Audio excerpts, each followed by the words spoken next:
Gue boleh tahu nggak sih bro, indikasi lo deh, atau sudut pandang lo melihat bahwa ini koin atau ini aset, kripto, bitcoin, ya emas, apapun itulah, saham Indo. Pokoknya gue ambil kesimpulan adalah di dunia investasi, di industri ini, lo ngeliat dari apanya sih bro? Misalnya kayak, ya gue mau kayak emas, oke lah fundamentalnya jelas. Kalau di luar emas, yang lu lihat tuh apa bro? Dari sudut pandang investor gitu, bisa akhirnya lu tanda kutip kan lagi bear market gini lu tetap menang gitu loh.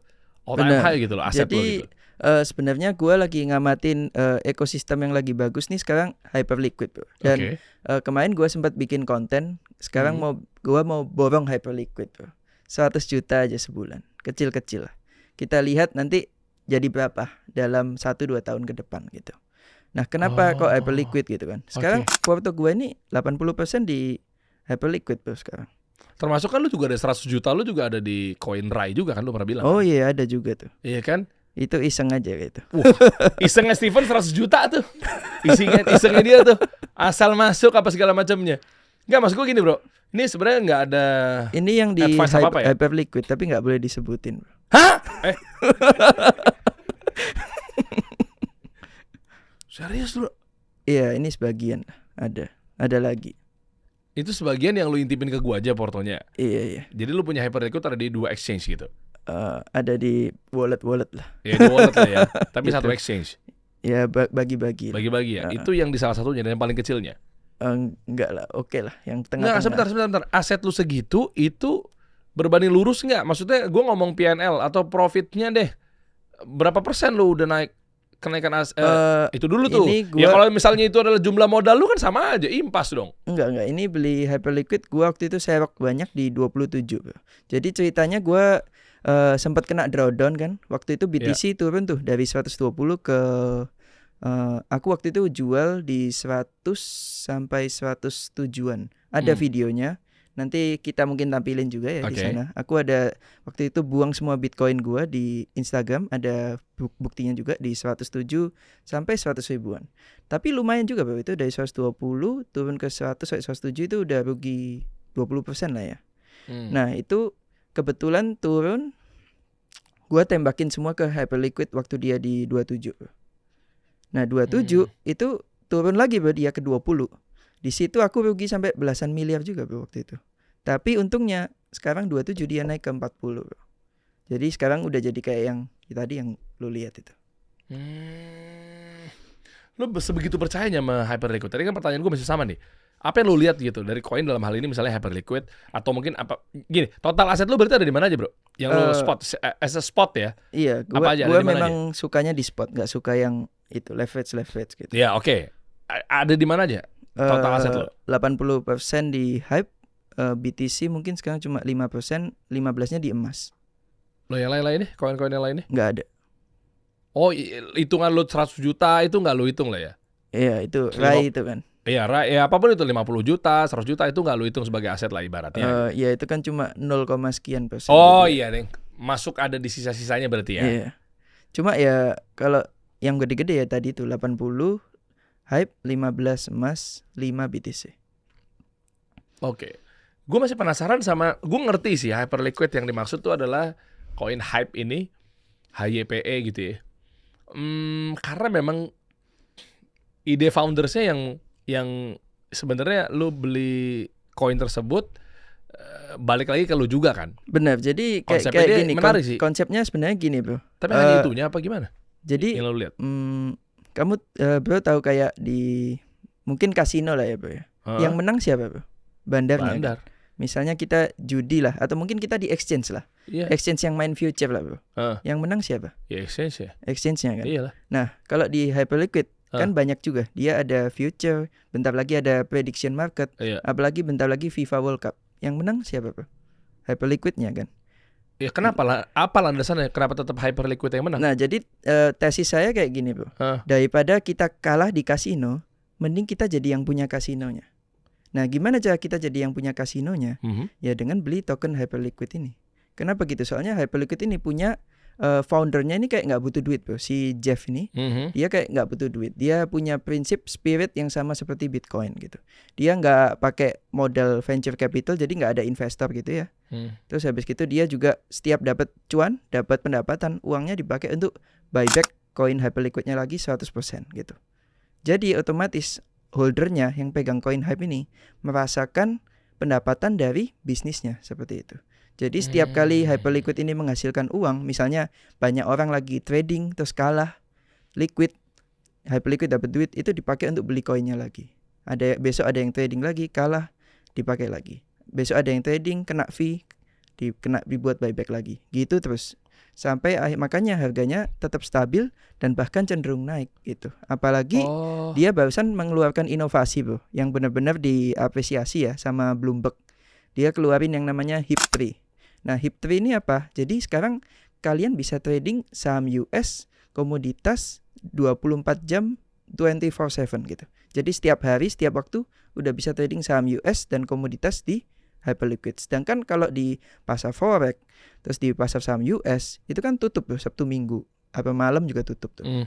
Nah, tapi kalau di Hyperliquid bisa 24 jam. Jadi, misalnya hari Minggu mau trading oil, mau trading minyak, mau trading emas, silver, semua bisa di Hyperliquid. Makanya itu ini ada data juga ya Bro di sini. Nah, jumlah perdagangan minyak sampai $1 billion volumenya di Hyperliquid tuh. Nah, jadi orang-orang itu pada berpindah ke sini daripada trading di pasar komoditas. Kenapa? Soalnya di sini 24/7 gitu, Bro. Kan orang-orang tuh ya mungkin punya dopamin ya, pengen trading terus gitu kan ya. Ya makanya ini Hyperliquid jadi solusinya, dan semakin ramai orang trading di Hyperliquid, kita yang pegang koinnya tuh semakin untung juga gitu. Nah, terus bahkan ini menariknya ya, Bro ya. Hyperliquid sampai jadi di dunia blockchain ini ya, kan koin tuh banyak bro, ratusan ribu lah, ya kan? Tapi Hyperliquid tuh 35% dari semua pendapatan di dunia blockchain ini, di dunia kripto, didominasi oleh Hyperliquid. Jadi 65% semua koin yang ada di dunia, yang 35% dikuasai Hyperliquid doang. Gede banget. Makanya tuh, itu datanya. Nah terus lagi, ini kan kita lihat nih, ini adalah data protokol-protokol yang cuan di kripto gitu. Nah, jadi yang juara satu tentu saja USDT, Tether. Kedua adalah USDC, Circle. Tapi juara tiga, bisnis yang paling profitable adalah Hyperliquid juga tuh. Itu dia punya omset dalam 30 hari di $56,89 juta. Nah itu tuh. Dan itu semua dipakai untuk buyback koinnya. Dan dari sini kita juga bisa lihat, jika ini terus dilakukan bro, ternyata semua supply yang ada di pasar ini bisa di buyback oleh dari menggunakan revenue-nya itu dalam waktu 2 tahun aja bro. Jadi dalam waktu 2 tahun ke depan, koin ini yang ada di pasar itu supply-nya habis di buyback sama protokolnya. Kayak gitu. Berarti maksud lu adalah kalau kita pemegang koin Hyperliquid itu nggak akan pernah kalah di market? Kalah kan? Ya pasti ada fluktuasi bro. Paham, cuma maksud gue definisi balik lagi untuk koinnya itu adalah terus kita trader yang kalah nih di market, itu kita dapat apa? Ya kalah kan? Anggapannya gini, kamu pegang koin Hype sama kayak kamu punya saham di perusahaannya Hype. Iya. Jadi kayak misalnya ini perusahaan exchange ini menghasilkan keuntungan, kamu juga dapat dong dengan kenaikan harga token Hype-nya. Kayak gitu. Oke. Ini not financial advice ya guys ya. Tapi selalu do your own research. Iya, paham. Cuma saya yang not financial advice yang mau gue maksud adalah ini versi gue ya. Gue nggak tahu lu seperti apa. Itulah kenapa alasannya gue ngelihat sebuah bisnis atau project itu dari fundamentalnya bro. Makanya kenapa gue ngelihat ya koin ini, kita sebut saja token RAI gitu ya bro ya. Royal Agro Industri ini kan PT-nya kan, dia kan bisnisnya kelapa apa segala macam, vanili, kopi gitu kan. Itu kan karena setiap keuntungan dari, makanya kan Rai baru buka pabrik lagi tuh, ya kan, baru buka pabrik lagi apa segala macamnya. Dari keuntungan itu kita ikut terbang bro, karena masuk ke situ. Nah maksud gue itu yang dimaksud dengan, gue nggak maksud menyandingkan antara Rai dengan Hyperliquid, tapi Rai kan lokal kita punya kan. Nah cuma maksud gue adalah proyek-proyek kayak begitu, kalaupun dijalankan itu ya tetap acuannya bisnisnya. Kalau bisnisnya jalan berarti koinnya tetap ngikut. Memang selama ini kayak Solana, Ethereum itu nggak begitu proyeknya? Enggak, karena mereka nggak ada sistem buyback rutin bro. Nah, buyback itu yang penting untuk menjaga kestabilan harga. Jadi kalau kayak Hyperliquid ini kan dia punya, misalnya, hari ini gue dapet cuan $1 juta. Oke, gue belikan lagi koin Hyperliquid $1 juta di pasar. Jepret, berarti kan harganya ketahan. Oke, besok cuan lagi, ya udah beli lagi. Besok cuan lagi, beli lagi. Itu yang bikin harganya makin stabil. Dan Oke. koinnya itu di burn bro. Jadi yang dibeli itu nggak disimpan sama bosnya tapi dibuang, dibakar. Otomatis supply-nya turun. Nah otomatis supply-nya turun, tiap hari dibeli ya pasti harganya naik dong bro. Apalagi demand-nya makin naik. Nah ini sebenarnya yang unik, yang nggak ada di koin-koin lain. Contohnya ETH bro, Ethereum.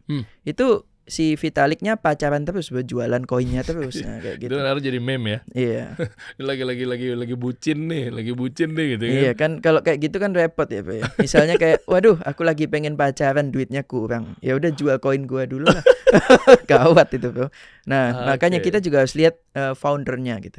Makanya kembali lagi ya kayak Rai tadi, kalau misalnya foundernya bagus, terus revenue-nya bagus, dan itu nanti dikembalikan ke tokennya, ya mungkin ada potensi juga. Itu dia tuh. Makanya teman-teman di tanggal 17 ya saya tanggal 17 kalau nggak salah, ntar saya cek ya kan 17 itu gue tuh ke pabriknya, salah satu pabriknya Rai bro.